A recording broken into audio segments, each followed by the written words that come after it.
Jesus está cansado de reuniões onde ele não é o principal. Deus está cansado de reuniões onde não é ele assentado no trono. O Espírito está cansado de reuniões onde ele não tem liberdade para atuar. O Espírito está cansado de pessoas que se dizem cristãs e deturpam a mensagem do Evangelho. Meus amigos, a gente anda distraído demais e obcecado demais com o mundo e a gente acaba não percebendo que talvez a gente esteja pregando o evangelho diferente daquele que nos foi anunciado. A gente acaba tentando pregar um evangelho que vai caber às expectativas dos homens e esquece de agradar as expectativas de Deus acima de qualquer coisa. A gente acaba se distraindo quando a gente prega um evangelho enfeitado, embelezado, para caber nos moldes socialmente aceitos. E é sobre isso que a gente vai se aprofundar no vídeo de hoje, porque é algo que o Senhor tem falado muito comigo no meu secreto, e eu sinto que é o momento de compartilhar. Muitos anos atrás havia um homem chamado Jeremias, e esse homem foi chamado muito novo ainda para uma missão muito importante e muito difícil por Deus. E ele era tão novo que ele chega a falar com Deus: "Pô, Deus, eu sou só um menino, não sei como falar, o que eu faço?" E aí é quando Deus diz: "Não digas, sou apenas um menino, porque irás a todos que eu te enviar e falarás tudo o quanto eu te ordenar." E aí o que Deus faz em seguida, ele estende as suas mãos e diz: "Põe as minhas palavras em sua boca." Então era um menino que estava sendo diretamente capacitado pelo próprio Deus. Tá, mas que missão era essa que esse homem tinha? Era coisa simples, ele tinha que pregar uma mensagem indesejada para pessoas que não estavam dispostas a ouvir. Ele tinha que pregar uma mensagem de exortação a pessoas que tinham um coração de pedra. Meus amigos, se vocês não estão entendendo o que que é isso, é como se Deus virasse para um flamenguista e mandasse ele pregar o hino do Flamengo no meio da torcida do Vasco em São Januário. É algo extremamente absurdo. Esse homem, ele era um profeta que estava sendo enviado a um povo obstinado que estava disposto a não ouvi-lo. Essa é a história do profeta Jeremias. E Jeremias vivia numa época onde o povo de Israel havia se corrompido completamente. Eles já habitavam na terra prometida, Deus tinha cumprido boa parte de suas promessas com ele, estava exercendo a sua aliança fielmente com aquele povo, mas o povo se desviou dos caminhos do Senhor. Eles começaram a deturpar a adoração a Deus. Do lado de fora dos templos, ídolos eram vendidos. Eles adoravam a deuses estranhos, a deuses estrangeiros. Eles, inclusive, começaram a sacrificar crianças. Para você ver o nível de afastamento do Deus real. O nível de afastamento do Deus real era tanto que eles não conseguiam nem mais temê-lo, nem mais compreendê-lo, nem tomar consciência de um Deus que os tirou da terra do Egito. E eles desonravam, eles deturparam, eles corromperam uma aliança santa com o próprio Deus, onde o próprio Deus governava sobre aquele povo. Meus amigos, o interessante nessa história é que uma das primeiras reações de Deus ao ver essa corrupção do povo ainda não é a sua ira sendo manifesta. Isso se mostra no segundo capítulo de Jeremias, onde Deus, antes mesmo de se irar e de se revoltar, ele começa com um saudosismo. Ah, como eu queria que vocês voltassem ao primeiro amor. Em Jeremias 2 está escrito: "Eu me lembro de sua fidelidade quando você era jovem. Como noiva, você me amava e me seguia pelo deserto, por uma terra não semeada. Israel era santo para o Senhor, os primeiros frutos de sua colheita." E aqui é o que eu vejo é um Deus que soa como um pai que está triste, decepcionado, porque o seu filho preferiu mais as coisas que ele oferecia do que a sua própria presença.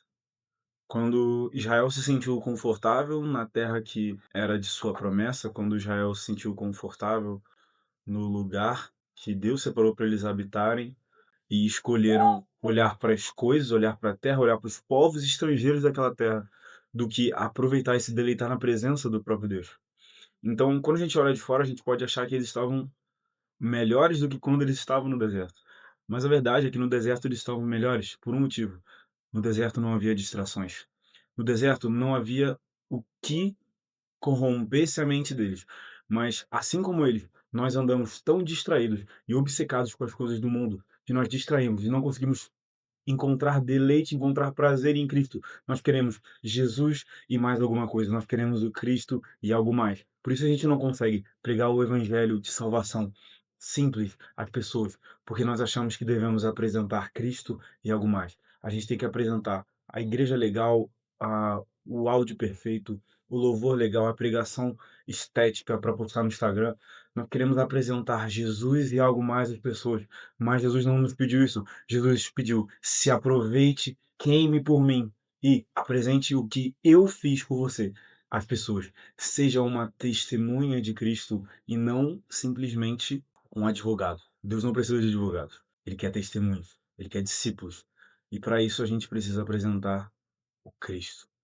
E tudo que for adicionado a isso, para tentar enfeitar, embelezar e trazer as pessoas, está corrompendo a mensagem do evangelho. Então, resumindo, Jeremias ele foi chamado para pregar a uma nação que estava totalmente corrompida e tinha quebrado sua aliança com Deus. Ele relaciona a idolatria de Israel a um adultério, tamanho nível de desonra que chegou aquele povo com Deus, tamanha ofensa que aquele povo estava cometendo com Deus. Esqueceu completamente do Deus que tirou eles do Egito, que sustentou eles por anos no deserto, que os conduziu à terra prometida e que cumpriu todas as suas promessas. Eles esqueceram completamente desse Deus. E aí Jeremias foi levantado pelo Senhor para trazer a eles a palavra de se arrependam enquanto é tempo, porque o Senhor busca adoradores que adorem de todo o coração. Então, onde estão esses adoradores? Mas o povo não ouvia a mensagem que Jeremias profetizava, eles mantinham os maus costumes deles, continuavam idolatrando deuses estranhos, continuavam ignorando a presença de Deus no meio deles. Eles ignoravam completamente. Então, esse povo, ele vai ser exilado. Os exércitos estão às portas e Jeremias está profetizando que esse exército virá e sucederá contra eles. Então não é só vitória, só vitória, só vitória. Jeremias estava gritando só derrota, só derrota, só derrota. Como você acha que isso foi recebido? Certamente a galera não falou: "Nossa, como Jeremias é um cara legal, ele tá tentando abrir os nossos olhos, fazer a gente entender que nós precisamos nos arrepender e voltar para Deus". Não, não. Tentavam apedrejá-lo, sequestraram ele, ameaçaram de morte. Essa foi a dura missão de Jeremias, pregar algo que era indesejado a pessoas que se recusavam a ouvir. E aqui eu te faço uma pergunta: e se no lugar de Jeremias fosse você o escolhido para falhar? Eu sei que pode parecer forte, mas e se Deus te chamasse para falhar? Sabe por que, meus amigos, falhar, essa palavra? Porque a gente ainda mede o sucesso aos olhos humanos. Porque nós estamos obcecados pelas coisas desse mundo. A gente ainda mede o sucesso de uma pessoa relacionado ao carro que ela dirige, ao salário que ela ganha, ao trabalho que ela vai. A gente ainda relaciona o sucesso de uma igreja, a quantidade de membros, mas o sucesso no reino de Deus não se mede. O sucesso não pode ser medido por capacidades humanas, mas o sucesso não é medido por números. O sucesso é medido pelo seu nível de obediência. O sucesso no reino de Deus não se mede por números, se mede pelo quanto você obedeceu. O sucesso não é medido pelo quanto de controle você ganhou, é medido pelo quanto de controle você cedeu ao Espírito.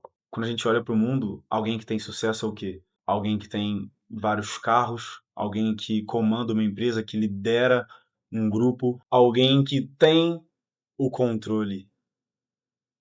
Mas no reino de Deus é diferente. O maior vai ser aquele que mais serve. E o maior também vai ser aquele que mais perde o controle ao Espírito. Isso que deveria ser a igreja. A união de pessoas que entendem: Jesus, eu não tenho o controle. Então, se Deus tivesse te chamado para falhar, eu te pergunto: você gostaria de pregar essa mensagem? Se Deus, ao invés de te chamar para estar em cima dos palcos, te chamasse para servir no secreto? Se Deus, ao invés de te convidar a estar no holofote e ser voz, Ele te chamasse para ser uma luz onde luz nenhuma chega. Na cidade de Gadara havia um homem que estava endemoniado por uma legião de demônios. Corrente nenhuma podia prender. Mas quando Jesus se aproxima de longe, os demônios correm até ele, através do corpo daquele homem, e se prostram diante de Jesus. E quando Jesus liberta aquele homem maravilhado por Cristo, fala: Senhor, eu preciso segui-lo. Mas Jesus diz: volte para casa e cuide dos seus. Porque se ele saísse daquela região, não haveria ninguém para dar testemunho. Então, aquele homem de Gadara nunca mais foi mencionado. Mas ele cumpriu o papel dele de obedecer. Ele voltou para casa e contou o que aconteceu. E eu te pergunto, e se fosse isso? Se ao invés de te chamar para conquistar holofotes, Deus te chamasse para falhar. Se Deus não te chamasse para ser um Pedro, mas te chamasse para ser um Estevão. Aos olhos humanos, a gente pode dizer: caramba, Estevão morreu tão jovem, ele tinha tanto potencial. Em 3 capítulos de Atos, ele fez uma descrição perfeita do plano de salvação. Olha esse homem cheio do Espírito. Que pena que ele morreu tão cedo. Eu digo, não é que pena não, meu irmão. Glória a Deus pela morte de Estevão, porque a morte de Estevão foi faísca para que outros ascendessem. A morte de Estevão foi uma aula de obediência, foi uma aula de submissão, que não seria capaz de ser dada de outra forma. Estevão tinha essa compreensão. Eu não estou indo no momento errado, eu estou indo no momento certo. João Batista morreu cedo. Aos olhos humanos ele pode ter falhado, mas nós sabemos bem que ele teve um grande sucesso. Ele preparou o caminho para o Cristo, e isso já foi suficiente. Meus amigos, quando que Jesus deixou de ser o suficiente? Quando que pregar Cristo deixou de ser o suficiente? Quando que a gente teve que dizer que a igreja tem ping-pong, que a igreja tem totó, que a igreja tem o pós, que a gente sai para comer? Quando que dizer essas coisas? Quando que ir para a igreja porque o louvor é legal, porque a pregação é legal, quando que isso se tornou maior do que o próprio Cristo? Quando Jesus deixou de ser suficiente? Quando a gente entender que Cristo é o suficiente para tudo, nós vamos entender a mensagem que devemos pregar. E tanto que o sucesso não se mede por meios físicos, mas o sucesso se mede a partir do quanto você obedeceu, que Jesus diz: não acumulem para vocês tesouro na terra, onde a traça e a ferrugem destroem, e onde os ladrões arrombam e furtam, mas acumulem para vocês tesouros no céu, onde a traça e a ferrugem não destroem, e onde os ladrões não arrombam nem furtam. Meus amigos, uma vez eu estava andando com um amigo meu, e ele estava desabafando e tal, e ele disse pra mim: cara, sei lá, mano, às vezes parece que Deus não me criou pra ganhar dinheiro. Eu falei: talvez não. Eu falei: cara, talvez Deus não te chamou pra ganhar dinheiro. Mas uma coisa eu sei, Deus te chamou pra ganhar almas. É como quando Jesus diz pra Pedro: você não vai ser mais pescador de peixe, mas pescador de homens. O seu sucesso não é medido por números. O seu sucesso é medido pelo quanto você obedece. Então, se você está debaixo de obediência e Deus te fez prosperar em riqueza, glória a Deus, meu irmão. Glória a Deus. Que Deus te abençoe, te dê o carro que você quer, te dê a família que você quer, te dê a casa que você quer. Que Deus te abençoe com bens materiais, sim. Mas entenda, se você está debaixo de obediência e Deus te deu uma vida considerada miserável, ainda é um glória a Deus. Porque se você permanecer fiel nesse cenário, existe um galardão imensurável no reino. Não acumulem tesouros na terra, acumulem tesouros no céu. O próprio Cristo disse. E por isso eu te pergunto, você está disposto a pregar esse evangelho? O evangelho que não promete coisas, mas promete alguém. Algumas pessoas foram até enganadas no início e pensam que quando vira cristão você tem que entregar 10% para a igreja, que tem que pagar o dízimo, e isso já é suficiente para ganhar Cristo. E, meus amigos, não, tá totalmente errado. Você não precisa dar 10% do seu salário para tua igreja para ganhar Jesus. Você não precisa dar 10% do seu salário para Jesus. Isso é uma grande mentira, nunca foi 10%. Quem te falou isso tá mentindo. É porque é 100%, não é 10%. 100% das suas finanças, 100% da sua energia, 100% do seu ser é para ele. 100%. Isso que ele te permite ficar com os outros 90. Porque quem ganha a Cristo e entendeu o que ganhou, não vai entregar uma parte, entrega tudo nas mãos dele. E diz: Senhor, eu não tenho mais controle. Tu tens o controle da minha vida. No dia bom, no dia mau, tu terás as minhas mãos.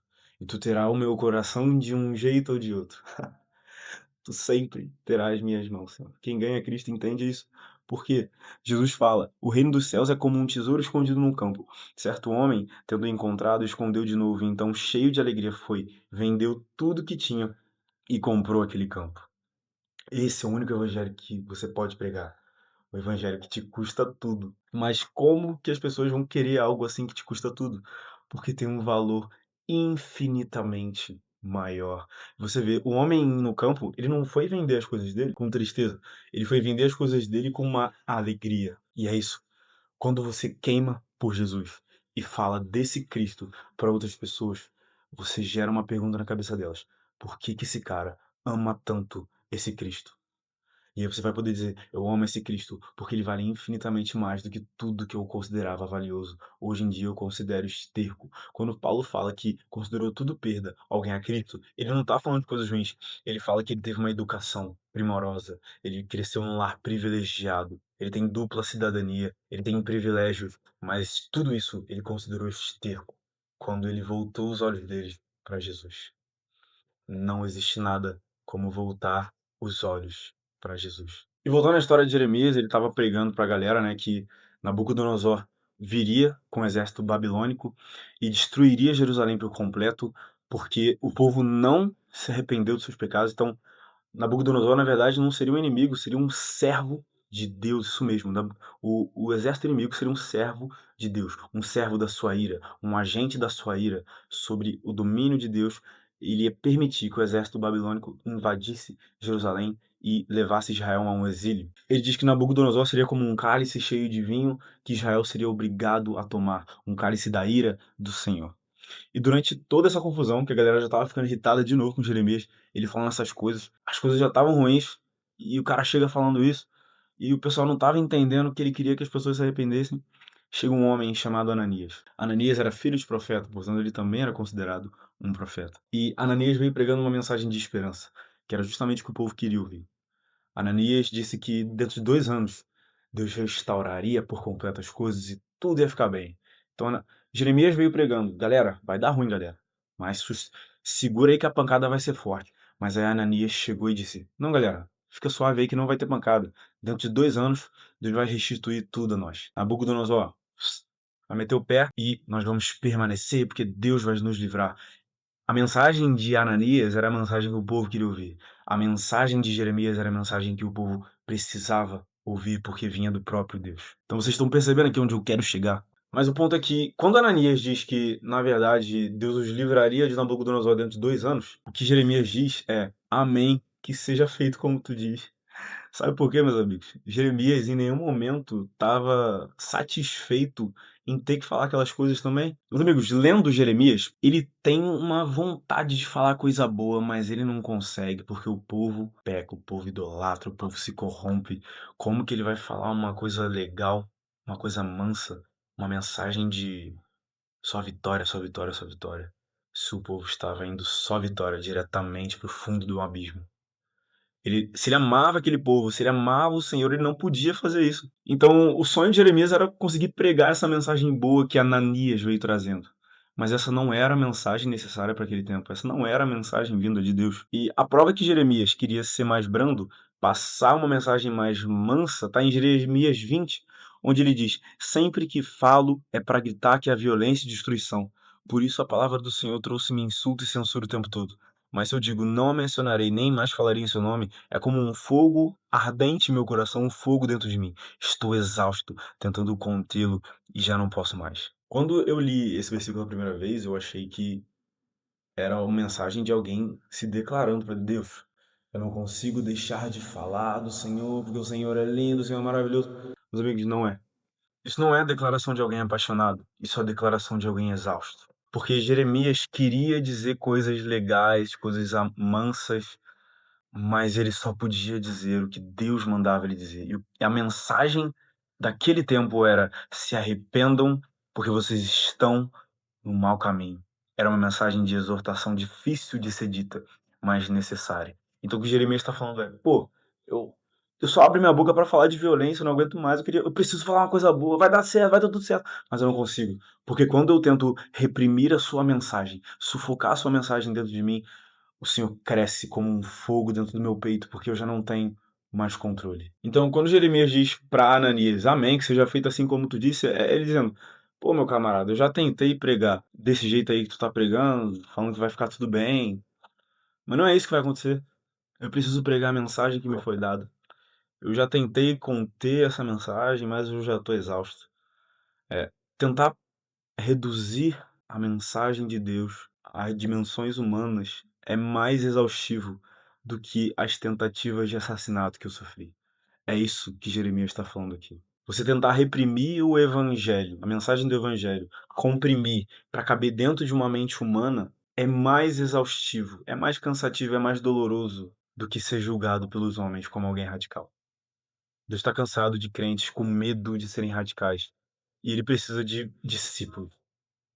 Desde quando seguir de Jesus se tornou tão confortável? E a prova é que Jeremias, ele perdeu totalmente o controle da vida dele, porque tá totalmente entregue ao Espírito, e tá tão cheio do Espírito que ele só tem uma escolha, que é transbordar. Também tá em Jeremias 23, onde ele diz: sou como um bêbado, como um homem dominado pelo vinho, por causa do Senhor e das suas santas palavras.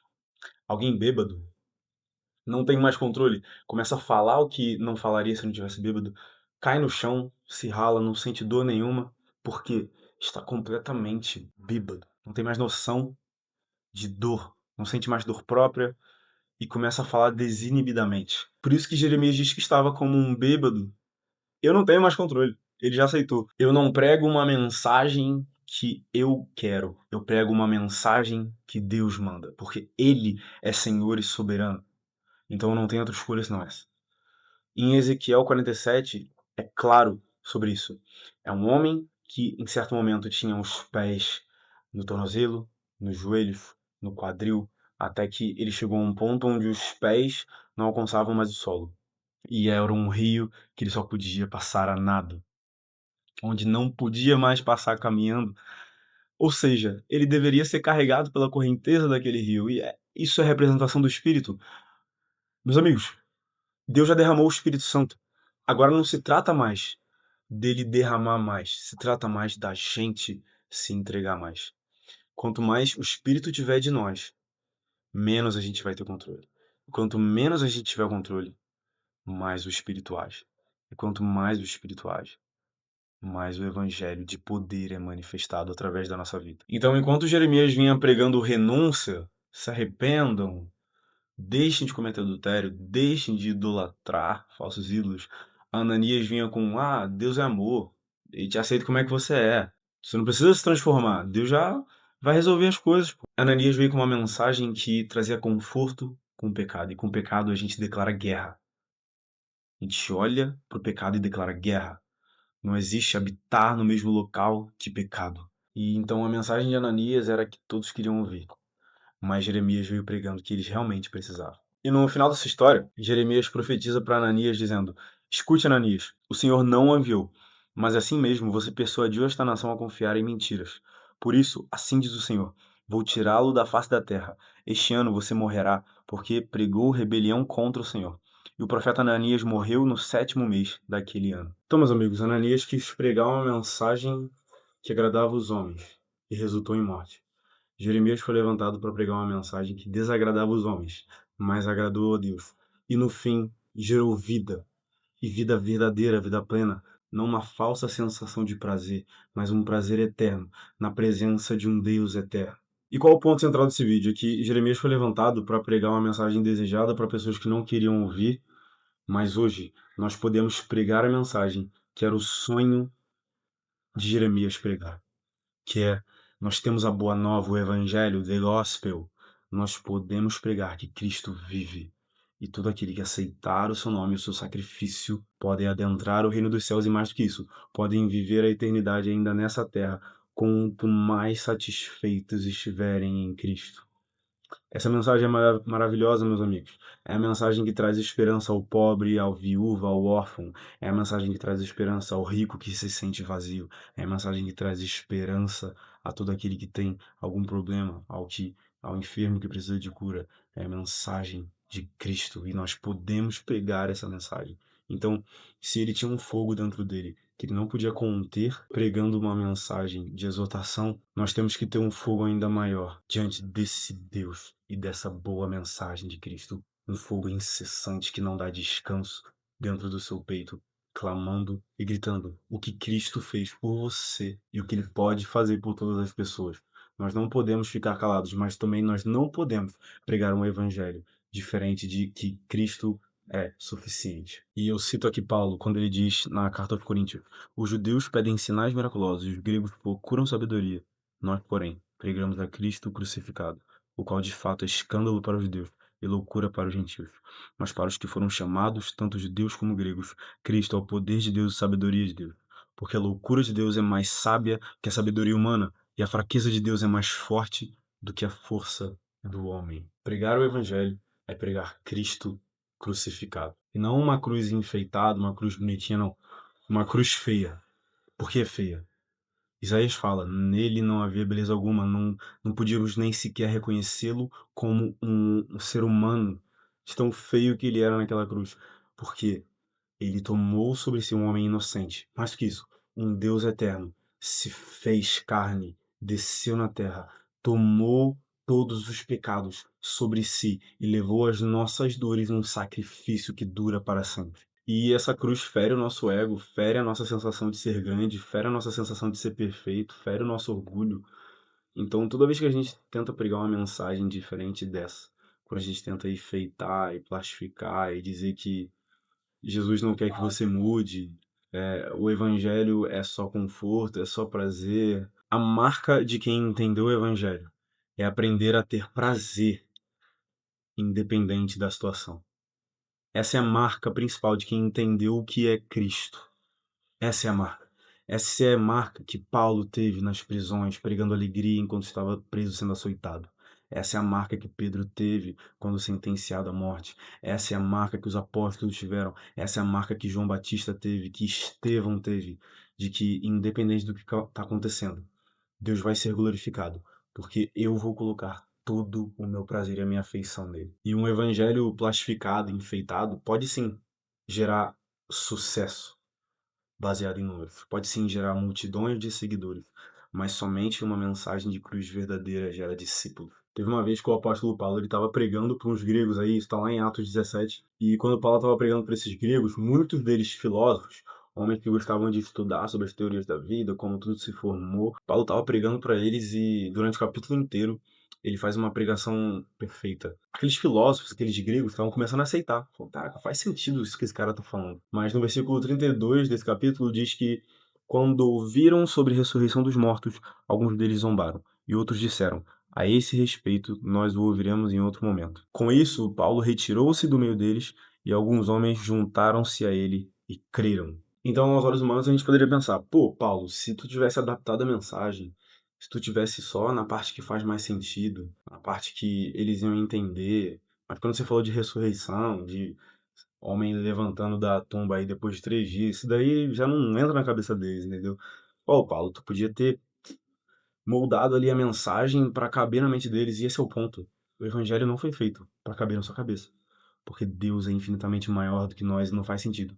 Um Deus eterno ser totalmente compreendido por seres como nós. Por isso, nosso prazer é conhecê-lo mais e mais dia após dia, porque o seu conhecimento é infinito e o prazer em conhecê-lo é infindável. Então, Paulo poderia ter moldado a pregação de acordo com a cultura daquele povo. Talvez ele tivesse ganhado mais seguidores. Mas quando ele prega a ressurreição de Cristo, eles dizem: Ah, pô, Paulo, se tivesse pregado até aí, tava fazendo sentido, mas a ressurreição de mortos, aí já não tem como acreditar mais. Um evangelho que não cabe nos padrões humanos desagradou aquelas pessoas.